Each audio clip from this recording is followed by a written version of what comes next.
starting in 5 seconds. It is a pleasure for me to be here for the 7th convocation of the Indian Institute of Technology, Hyderabad.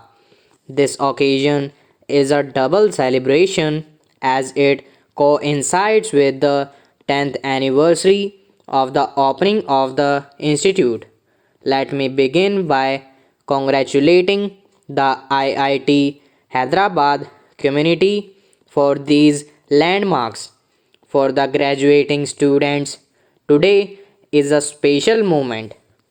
It is the result of years of hard work and dedication on your part and on the part of your teachers and professors as well as your families. The energy and enthusiasm of youth combined with a solid foundation is a very effective combination. It can take an individual very far. As fresh IIT graduates, you are entering a world and an India packed with opportunities. There is so much you can do and so much you can achieve for yourselves, for your families, for society at large, particularly for those less fortunate than you. Please dream big and aim high and please take risks. The time to do it is now. Like individuals, institutions are very dependent on decisions taken in their formative years. IIT Hyderabad is young, it is only 10 years old. It too is defined by energy and enthusiasm and has built a solid foundation.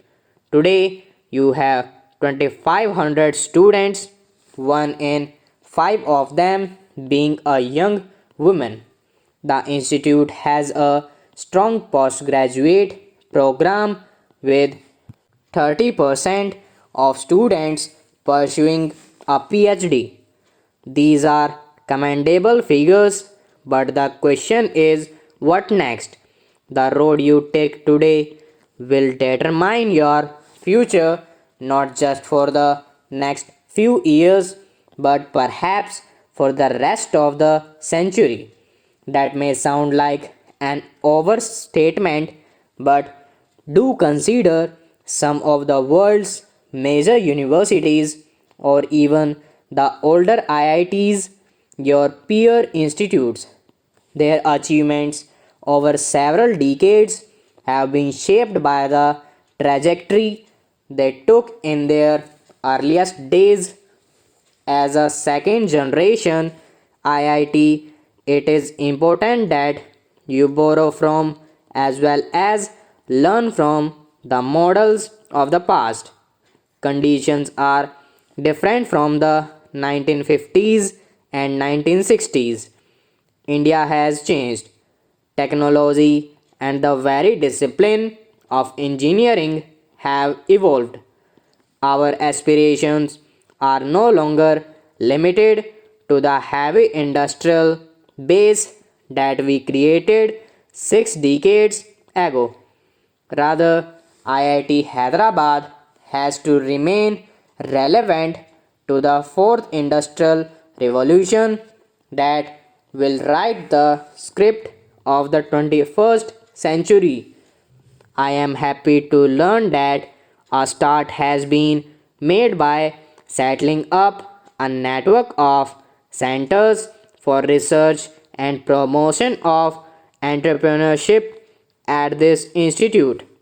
These include the Center for Healthcare Entrepreneurship, the Center for Cyber Physical Systems and Internet of Things, and the Fabless Chip Design Incubator and other initiatives that fall under the umbrella of the TIC Foundation.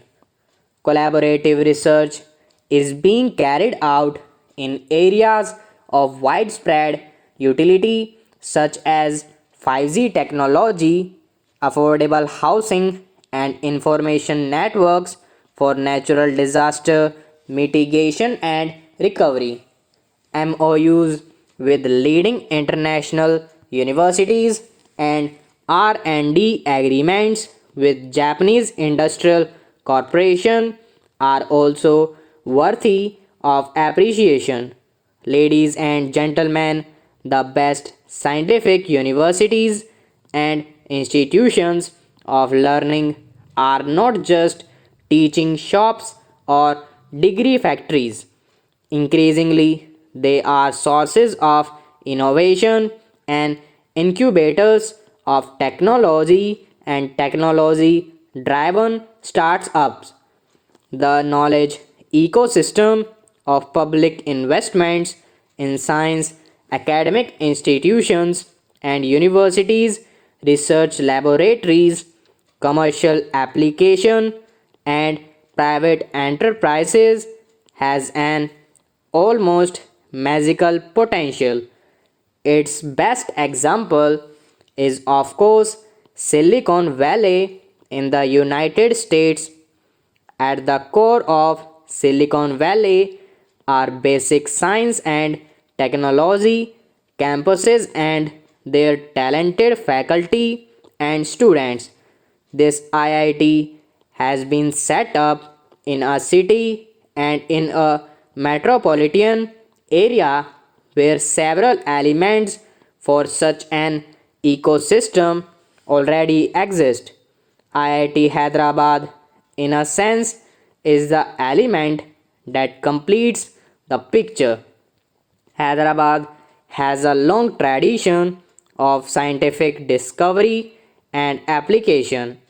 In the 19th century, Ronald Ross, who won the Nobel Prize for Medicine for identifying the mosquito that transmitted malaria, did pioneering work here.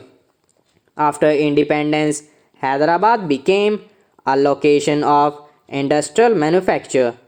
It saw vigorous and far-sighted investments by the public sector and then the private sector.